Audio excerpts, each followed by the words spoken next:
Bueno, el Ministerio de Salud confirmó que va a comenzar a informar públicamente el número de fallecidos probables como parte de la política de transparencia adelantada por el nuevo titular del MinSal, Enrique París.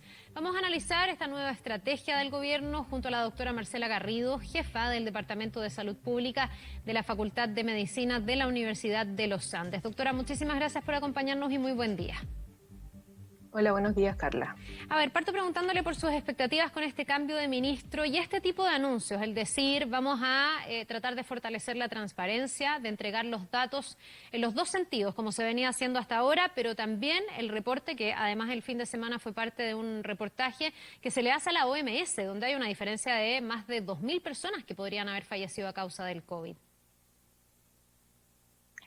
Sí, la idea de mejorar la transparencia o aumentar la transparencia me parece que es muy adecuada y permite que muchas otras personas puedan utilizar los datos para hacer diversos análisis, que van a ser mucho más completos e integrales que los que puede hacer un solo organismo.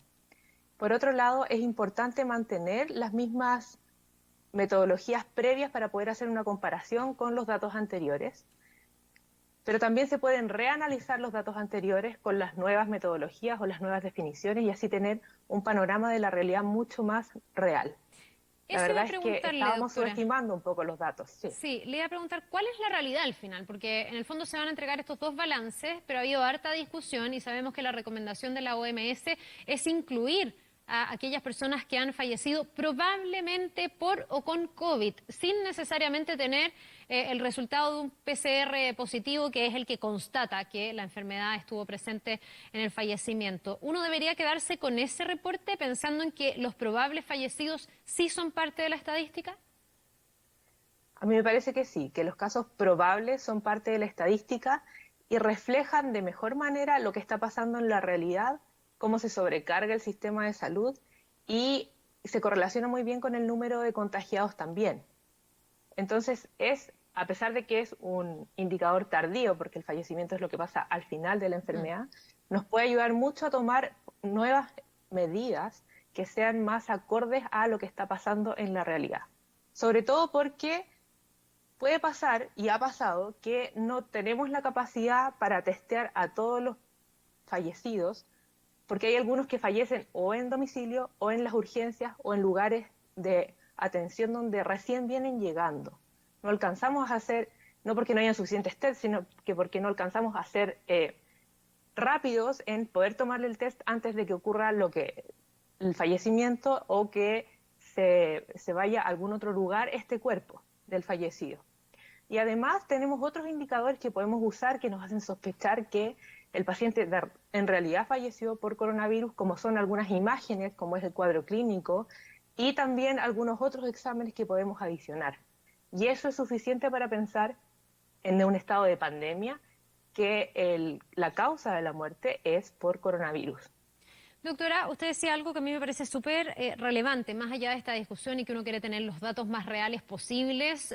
Cuando nos fijamos demasiado en los fallecidos, estamos llegando tarde. Al final lo que debería pasar es que esas personas ojalá no llegaran a fallecer. Y usted da cuenta de una situación que las sociedades médicas también han señalado. Gente que está muriendo en la urgencia, gente que se agrava mucho en su casa y no consulta o, por otra razón, no recibe la consulta que requiere. ¿Cómo se frena eso? Todo indica que lo prehospitalario, y así lo ha dicho el nuevo ministro de Salud, es lo más relevante en esta estrategia. ¿Usted está de acuerdo con esa mirada? Sí, creo que es lo más relevante para evitar que las personas lleguen a requerir medidas extremas como son la ventilación mecánica invasiva, que es nuestra limitante final. Pero ese es un indicador que también es tardío. Lo que necesitamos es evitar que las personas se agraven y para eso lo principal, por un lado, es reducir el número de contagiados y contagiantes y por otro lado, que la población esté informada de cuándo deberían consultar y cuáles son las vías por las cuales puede acceder al sistema de salud o al prestador de salud de forma más expedita. A veces es una llamada telefónica, pero hay otras veces en que requiere de una ambulancia y las ambulancias no siempre están disponibles para poder llegar de forma rápida al lugar donde se necesita. Por lo tanto, debemos armar una red basada en la atención primaria para poder atender a todas estas personas de forma mucho más rápida de la que lo estamos haciendo hoy, sin que ellos tengan el temor de salir de la casa por los síntomas que presentan. Y para eso debemos estar mucho más cerca de cada una de las personas que tiene sospecha o es un caso probable o está confirmado como positivo para coronavirus. ¿Hay alguna posibilidad de intervenir dentro del hogar para poder darle la protección que requiere a esa persona contagiada? También lo leí dentro de la entrevista que entrega ayer el ministro de Salud al diario La Tercera, que él decía una especie como de atención hospitalaria domiciliaria, pero es una idea que obviamente se tiene que afinar, porque hasta ahora de lo que se ha hablado, doctora, es de tener el caso o la sospecha del caso y sacar a esa persona de su hogar para que se vaya, por ejemplo, a una residencia sanitaria. Pero ¿qué pasa con aquellas personas que no quieren eso y se quieren quedar en su casa y a lo mejor no tienen un buen manejo de, no sé, el aislamiento del grupo familiar dentro de su casa? Sí. Muchas veces no es ni siquiera que no quieran, sino que es el cuidador el que se infectó, el que está positivo También, y claro. está dando asistencia a un otro y por lo tanto no puede salir a una residencia sanitaria sin que se arregle el problema de quién va a cuidar al que queda en casa. Entonces, se pueden tomar medidas dentro del hogar y en ese caso hay algunas medidas que tienden a disminuir el riesgo de contagio del adulto mayor o de la persona de riesgo que está conviviendo con la otra sin desproteger esta forma de relacionarse o de ayuda que necesitan. Dentro de eso podemos mencionar el uso de mascarilla dentro de la casa para aquel que está contagiado y así, y bueno, y las otras cosas que son ya las mencionadas como el lavado de manos, la distancia física y el aseo de superficie frecuente dentro del hogar también. Pero esta idea de alguna forma tener una atención domiciliaria de salud es bastante factible y esta puede ser ayudada tanto por la telemedicina como por visitas programadas en caso de ser necesario. Ahora, me imagino que eso es para casos que están comenzando, que es cuando hay una sospecha de un coronavirus, porque un coronavirus que se agrava necesariamente, doctora, va a requerir a lo mejor de una tecnología que va a hacer que la gente tenga que ir al hospital. No, no podemos llevar el ventilador a la casa de las personas, tienen que ir las personas al hospital, me imagino, ¿no? No, eso serían casos muy excepcionales, pero en general no se hace. Exactamente, es cuando la persona tiene síntomas. Muchas veces los síntomas lo hacen sentirse muy débil, con algo de cansancio y notan que respiran mucho más rápido de lo habitual, no les permite hacer las cosas de la vida diaria de forma habitual, tienen mucho dolor de cabeza. Son síntomas, tienen fiebre incluso, que los afectan en su vida diaria, que de hecho los hace sentir realmente enfermos por unos días y después de eso disminuyen los síntomas. Claro, para estos casos que son más leves podemos hacer un manejo mucho más de seguimiento, mucho más cercano, haciendo este apoyo en domicilio. Pero cuando presenta síntomas que son signos de alarma y que nos dicen, bueno, aquí hay que parar las antenas y la verdad es que deberías consultar para que te evalúe un médico, tenemos dos alternativas. O de alguna forma se lleva a ese personal de salud a evaluación en domicilio y se decide si es que debería o no debería ir a un centro de urgencia o se asiste vía telefónica para poder tomar esa misma decisión. Si es que la persona no puede salir de la casa de forma expedita y fácil, porque no va a salir a tomar una micro para poder ir a la urgencia. En el fondo lo que estamos tratando de hacer es contener de alguna forma el contagio y para eso aislar a esta persona y no le vamos a recomendar que use el transporte público.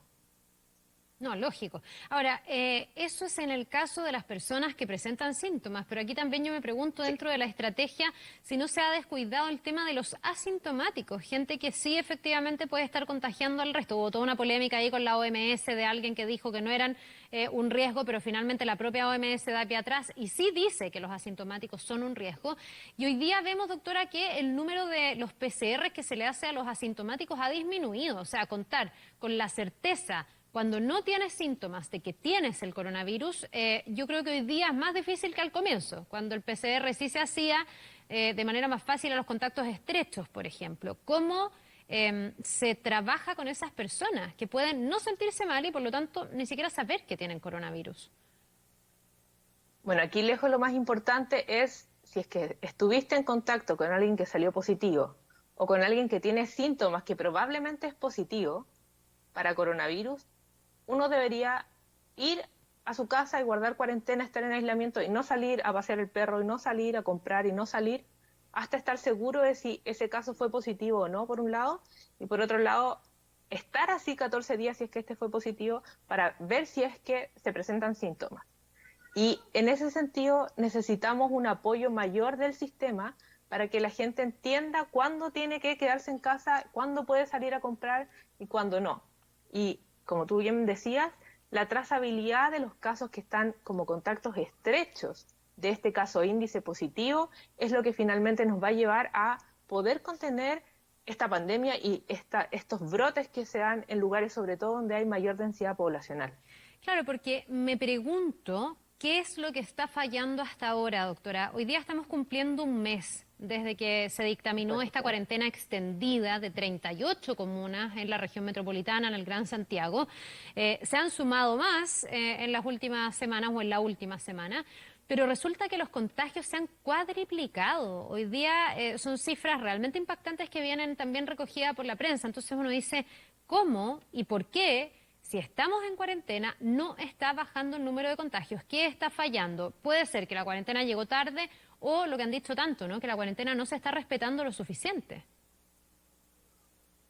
Pueden ser los dos factores. La cuarentena podría haber, tal vez si es que se hubiese iniciado antes, tendríamos menos casos ahora, por un lado, porque no sabemos lo que iba a pasar si es que no se decretaba esta cuarentena. Y por otro lado, que igual hay movilidad y uno la ve en las calles, que la gente sigue saliendo y se sigue transportando de un lugar a otro. Y a pesar de que se ha aumentado la fiscalización, esto va a seguir pasando. Si es que no tienen ellos, si es que no se sienten en parte de la solución, además del problema, ¿ya?